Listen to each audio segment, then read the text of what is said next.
وأشهد أن محمدا عبده ورسوله۔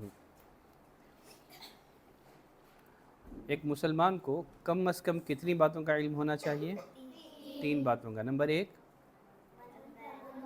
من ربک، نمبر 2 نمبر 3 من نبیک۔ ٹھیک ہے، جب ہم دین بولتے ہیں تو دین میں کتنی باتیں ہیں؟ ایک تو اللہ کے بارے میں جاننا، نبی کے بارے میں جانا، دین کے بارے میں جانا۔ یہ جو دین ہے نا، دین میں کتنی باتیں ہیں؟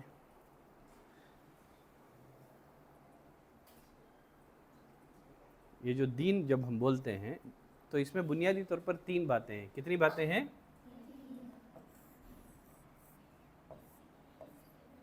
ایک ہے اسلام، دوسرا ایمان، تیسرا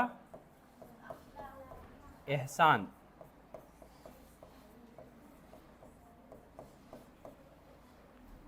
ٹھیک ہے، دین میں یہ 3 باتیں آ جاتی ہیں۔ کتنی باتیں؟ ایک اسلام کے بارے میں جاننا، نمبر 2 ایمان کے بارے میں جاننا، نمبر 3 احسان کے بارے میں جاننا۔ جس مسلمان کو ان 3 باتوں کا علم ہو، گویا اس نے دین کو جان لیا، اس نے دین کو پہچان لیا۔ ٹھیک ہے،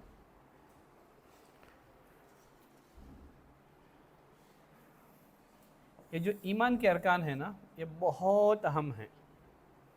ایک مسلمان کو ایمان کے ارکان جاننا، اس کا سیکھنا بہت ضروری ہے۔ ہم کیا کرتے ہیں، پہلے صرف ایمان کے ارکان ہم لوگ پڑھیں گے۔ ٹھیک ہے، ایمان کے ارکان کے بارے میں ہم لوگ پڑھیں گے، ضرورت محسوس ہو تو اور بھی باتیں آنے والی کلاسز میں ہم لوگ پڑھیں گے۔ تو سب سے پہلے ایمان کے جو 6 پلر ہیں نا، ان کے بارے میں جانیں گے۔ ایمان کے کتنے پلرز ہیں؟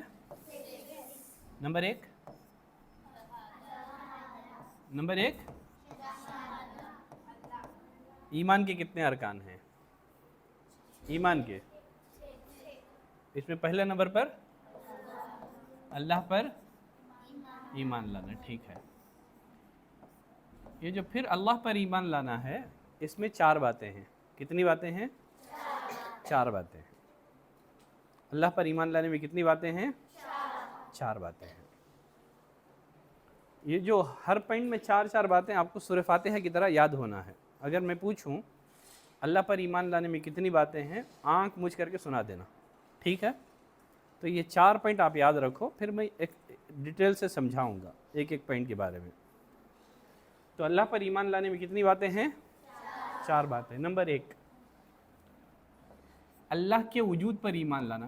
اللہ کے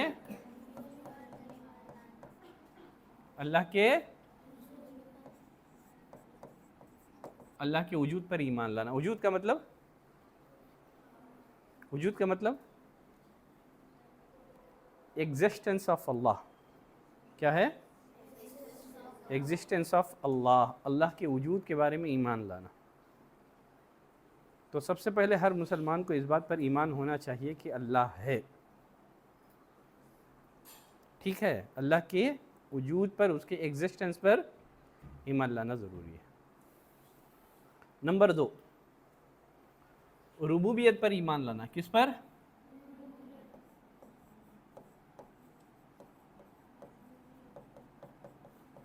نمبر 3 الوہیت پر ایمان لانا۔ کس پر؟ اسماء اور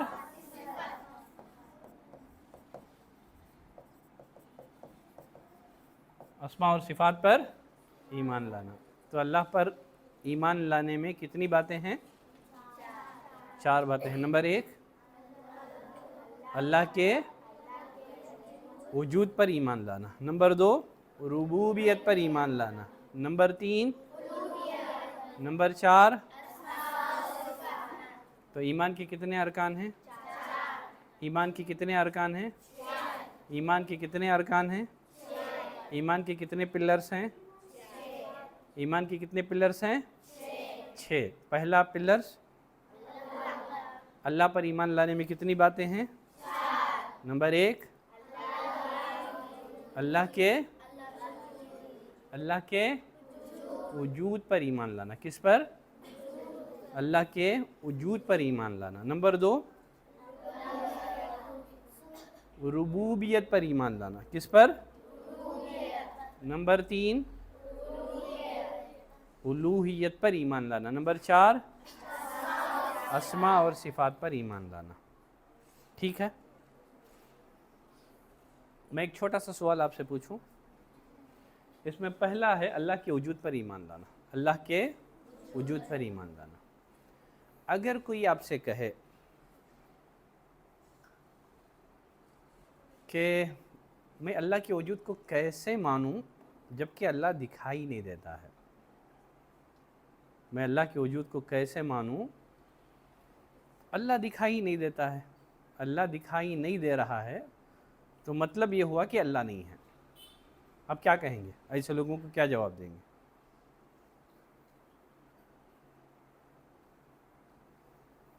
اگر کوئی یہ کہے کہ اللہ نہیں ہے، وہ دلیل میں کہے کہ اللہ ہوتا تو دکھائی دیتا، اللہ ہوتا تو دکھائی دیتا، تو ہمیں اللہ دکھائی نہیں دے رہا ہے تو مطلب یہ ہے کہ اللہ نہیں ہے. اگر کوئی آپ سے کہے تو آپ کیا جواب دیں گے؟ اگر اللہ ہے تو اسے دکھائی دینا چاہیے تھا، اللہ ہے تو اسے دکھائی دینا چاہیے تھا، پھر اللہ دکھائی نہیں دے رہا ہے تو مطلب یہ ہے کہ اللہ نہیں ہے. تو آپ کیا کہیں گے؟ کیا کہیں گے آپ اس کو بتائیں کسی بھی چیز کو ماننے کے لیے اس کا دیکھنا ضروری نہیں ہے. کسی بھی چیز کو ماننے کے لیے اس کا دیکھنا ضروری نہیں ہے. بہت ساری چیزیں ایسی ہیں جو ہمیں دکھتی نہیں ہیں لیکن پھر بھی ہم مانتے ہیں کہ وہ ہے. جیسے ہوا ہمیں دکھتی ہے، نظر آتی ہے، لیکن پھر بھی ہم مانتے ہیں ہوا ہے. اسی طرح روح دکھائی دیتا ہے، روح مطلب سول دکھائی دیتا ہے ہم کو؟ نہیں، لیکن پھر بھی ہم مانتے ہیں کہ سول ہے. جب تک باڈی میں سول ہے انسان زندہ ہے، باڈی سے سول نکل گئی تو انسان مر گیا. ٹھیک ہے، حالانکہ ہم نے سول کو نہیں دیکھا کبھی بھی، لیکن سب مانتے ہیں کہ سول ہے. اب عقل ہے یا نہیں ہے؟ کبھی کوئی عقل کو دیکھے ہیں کیا؟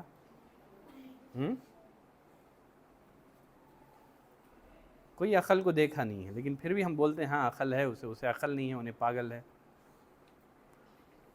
تو خلاصہ یہ ہے کسی چیز کو ماننے کے لیے اس کا دیکھنا ضروری نہیں ہے. کتنی ایسی چیزیں ہیں جو ہمیں نظر نہیں آتی ہیں لیکن پھر بھی ہم اس کے وجود کو مانتے ہیں. ہوا کے وجود کو مانتے ہیں، ہوا ہمیں دکھائی نہیں دیتا ہے. بات سمجھ میں آ گئی؟ چلیں اور ایک سوال میں آپ سے کرتا ہوں. ٹھیک ہے، بہت ایزی سوال لیکن تھوڑا مشکل بھی. اگر کوئی آپ سے کہے اللہ ہے، ٹھیک ہے میں مان لیا، تو اللہ کے ایگزسٹنس کو، اللہ کے وجود کو پروف کرو، تو آپ کیسے پروف کریں گے؟ اگر کوئی کہے اللہ کے وجود کو پروف کرو تو آپ کیسے پروف کریں گے؟ تو اللہ کے وجود پر ایمان لانا ضروری ہے نا کہ اللہ ہے. ٹھیک ہے، اللہ ہے، اس پر ایمان لانا ضروری ہے. دلیل اس کی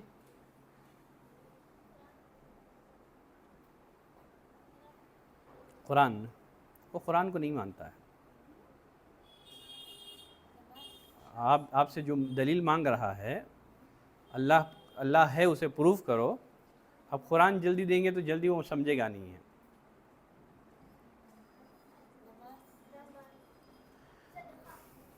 وہ اس کو کیسے مانے گا؟ صدقہ اللہ کے وجود میں کیسے پروف ہے؟ صدقہ جو ہے یہ اللہ کے ایگزسٹنس پہ کیسے پروف ہے؟ چلے میں آپ کو ایک سوال آپ سے پوچھتا ہوں، اس سوال کا جواب سب کو معلوم ہے. جو یہاں دینیت کی ایک بک پڑھائی جاتی ہے نا، اس میں یہ سوال موجود ہے. اگر کوئی آپ سے پوچھے آپ نے اللہ کو کیسے پہچانا، کیا جواب دیں گے آپ؟ آپ کی بک میں ہے یہ سوال، بک سے پوچھ رہا ہوں. Science and creations. बहुत अच्छे, गुड। अगर कोई आपसे पूछे आपने अल्लाह को कैसे जाना, कैसे पहचाना, तो क्या बोलते हैं आप? साइंस और क्रिएशन। तो अल्लाह के वजूद की यही दो बड़े प्रूफ हैं। एक तो क्रिएशन, ये अल्लाह के वजूद, अल्लाह के एग्जिस्टेंस की सबसे बड़ी दलील है। वो कैसे? इसलिए कि नो क्रिएशन विदाउट क्रिएटर। अल्लाह को कैसे जाना? आपने कहा क्रिएशन से जाना, ठीक है। तो क्रिएशन है तो उनका क्या होगा? क्रिएटर भी होगा। इसलिए कि दुनिया की कोई भी चीज़ खुद ब खुद नहीं बनती है जब तक कि उसे बनाया ना जाए। अगर मैं कहूँ ये पेन खुद ब खुद बन गई है, आप मानेंगे? नहीं मानेंगे। तो कोई ना कोई बनाया होगा। एक छोटी सी पिन हो, सुई हो, ठीक है, कोई ना कोई ज़रूर बनाया होगा उसको। कोई भी चीज़ खुद ब खुद नहीं बनती है। जब एक सुई खुद ब खुद नहीं बनती है तो क्या ये पूरी यूनिवर्सल, ये पूरी कायनात, ये दुनिया बग़ैर किसी बनाने वाले के खुद ब खुद बन गई? नहीं बनी। तो ज़रूर इस यूनिवर्सल का, इस दुनिया का बनाने वाला भी है, ठीक है। No creation without creator. तो अल्लाह के वजूद, अल्लाह को कैसे जाना आपने? उसकी क्रिएशन से जाना। तो क्रिएशन है तो क्रिएटर भी होगा, इसलिए कि नो क्रिएशन विदाउट क्रिएटर, ठीक है। तो आपकी किताब से ही मैं दलील दे रहा हूँ आपको, ठीक है। और भी दलीलें हैं लेकिन फिल वक्त आपके लिए ज़रूरत नहीं है। दूसरी आपने क्या बात कही? आपने अल्लाह को कैसे जाना? साइंस के ज़रिए से जाना, उसकी निशानियों के ज़रिए से आपने जाना। उसकी निशानियाँ क्या है? सूरज, चाँद, दिन, रात, है ना। उसकी निशानियों में क्या है? सूरज है, चाँद है, दिन है, रात हैं। तो ये क्या है? निशानियाँ हैं जो मूव में है, जो हरकत में है। तो ये क्या है? ये अल्लाह की निशानी है। दिन के बाद रात आ रही है, रात के बाद दिन आ रहा है।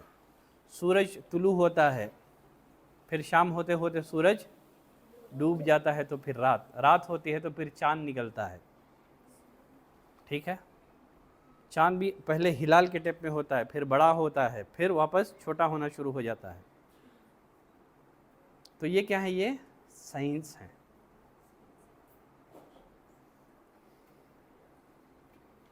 दूसरे अल्फाज में हम इसको यूँ कह सकते हैं, ये जो कायनात का जो निज़ाम, जो सिस्टम है ना, निज़ाम बता रहा है, इस कायनात का सिस्टम बता रहा है कि इस सिस्टम का ऑपरेटर है। ये जो कायनात की निशानियाँ हमको बता रही हैं कि इन निशानियों का कोई चलाने वाला है, कोई दिन और रात का ये जो सिस्टम है, ये निज़ाम है, कोई है जो चला रहा है। देखिए, अगर मैं कहूँ आपसे बेंगलुरु के सिटी के कोने में एक बहुत बड़ी चप्पल की फैक्ट्री है, जूतों की फैक्ट्री है। उस फैक्ट्री में कोई वर्कर नहीं है, किसी तरह की कोई मशीनरी नहीं है, कोई एक आदमी भी नहीं है। खुद ब खुद जूते तैयार हो जा रहे हैं, खुद ब खुद जूते बन रहे हैं। आप मानेंगे इसको? क्यों नहीं मानेंगे? इसलिए कि कोई भी कंपनी हो, जब तक उसको चलाया ना जाए चल नहीं सकता, है ना। इसी तरह ये यूनिवर्सल, ये जो कायनात है, इसका भी कोई चलाने वाला है। तो ये जो कायनात का सिस्टम बता रहा है कि इस सिस्टम का कोई ऑपरेटर है। No system without operator, no system without. तो दो दलीलें आज के दर्स में आपने जानी अल्लाह के वजूद की। नंबर एक, नो क्रिएशन विदाउट। नंबर दो, नो सिस्टम विदाउट ऑपरेटर। तो सिस्टम है, दिन के बाद रात आ रही है, रात के बाद दिन आ रहा है, गर्मी के मौसम में गर्मी है, ठंड के मौसम में ठंडी, बारिश हो रही है। तो ये कायनात का सिस्टम बता रहा है कि इसका भी कोई ऑपरेटर है, और वो ऑपरेटर कौन है? अल्लाह ताला है। वो ऑपरेटर कौन है? अल्लाह ताला है। अभी अल्हम्दुलिल्लाह हमारे यहाँ बच्चे जो है ना, बहुत सारे सैंपल बनाए थे, देखे आप सैंपल? उसमें से एक सैंपल कश्ती का भी था। कश्ती समझते हैं? कश्ती किसे बोलते हैं? Boat, ship. शिप देखें, 2 शिप थे उसमें, एक फर्स्ट फ्लोर सेकंड फ्लोर की, वो नहीं है, फिर और एक शिप भी थी उसमें। हाँ, वो शिप के ज़रिए से असल में क्या है, इमाम अबू हनीफा रहमतुल्लाहि अलैह एक बहुत बड़े आलिम, ठीक है, उनके पास जो है ना कुछ इतिश्त आए। इतिश्त किसे बोलते हैं? जो गॉड का इनकार करते हैं, जो अल्लाह का इनकार करते हैं, ठीक है।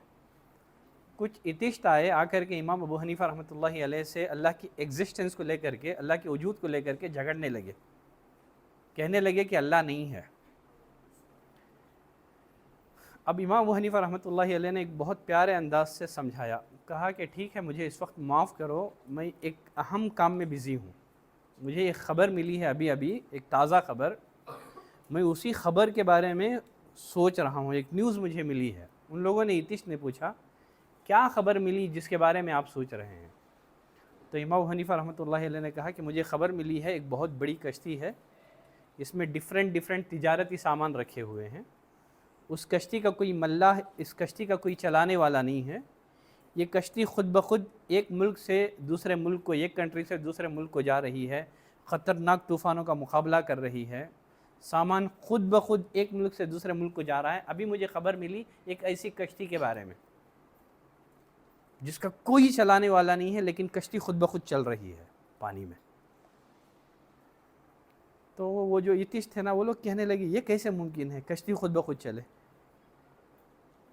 और ख़ुद ब खुद समंदर के ख़तरनाक तूफ़ानों का मुकाबला करे, ये पॉसिबल नहीं है, ये मुमकिन। क्या कहा इमाम अबू हनीफा रहमतुल्लाहि अलैह ने? कहा कि मुझे ताज्जुब होता है तुम्हारे अक़लों पर, तुम एक कश्ती के बारे में मानने के लिए तैयार नहीं हो, एक शिप के बारे में मानने के लिए तैयार नहीं हो कि एक शिप बग़ैर किसी चलाने वाले के चले, फिर इस यूनिवर्सल के बारे में तुमने कैसे मान लिया कि इस यूनिवर्सल का कोई चलाने वाला नहीं है, लेकिन फिर ख़ुद ब खुद ये यूनिवर्सल चल रही है। जब ये कश्ती नहीं चल सकती बिना चलाने वाले की, क्या ये कायनात चल सकती है? तो ये कायनात बता रहा है, कायनात का सिस्टम बता रहा है कि इस सिस्टम का भी क्या है, कोई ऑपरेटर है, कोई चलाने वाला है। बात समझ में आ गई? तो अल्लाह पर ईमान लाने में कितनी बातें हैं? 4 बातें हैं। नंबर 1, अल्लाह के वजूद पर ईमान लाना। किस पर ईमान लाना? अल्लाह के। अब बच गया रुबूबियत, उलूहियत, अस्मा व सिफ़ात, इसको मैं अगली क्लास में कंप्लीट करूँगा, ठीक है। आज के लिए इतनी बातें काफ़ी हैं, अगली क्लास में मैं पूछूँगा आपसे, जवाब देंगे या भूल जाएंगे? देंगे? कंफर्म देंगे? ठीक है, चले ख़त्म करें। सल्लल्लाहु अला नबिय्यिना मुहम्मद व अला आलिहि व सहबिहि व सल्लम तस्लीमन कसीरा। सुब्हानक अल्लाहुम्मा व बिहम्दिका, सुब्हानक अल्लाहुम्मा व बिहम्दिका, अशहदु अल्ला इलाहा इल्ला अंता अस्तगफिरुका व अतूबु इलैक। कब पढ़ते हैं ये दुआ? ये हाँ, किसी भी प्रोग्राम की एंडिंग में जब भी आप बैठ के उठते हैं ना, कुछ 7-12 लोग, 15 लोग, एक से ज़ायद लोग, तब हम उस मजलिस से उठते हुए क्या करना है, ये दुआ पढ़ लेना है। अगर उस मजलिस में हमारे से अगर अल्लाह की नाफरमानी हुई हो, तो इस दुआ की वजह से अल्लाह हमारी उस गुनाह को, उस नाफरमानी को क्या कर देते हैं? माफ़ कर देते हैं। याद नहीं है दुआ ये? चलें पढ़ें और एक बार। सुब्हानक अल्लाहुम्मा व बिहम्दिका, अशहदु अल्ला इलाहा इल्ला अंता अस्तगफिरुका व अतूबु इलैक। अस्सलामु अलैकुम व रहमतुल्लाहि व बरकातुहू।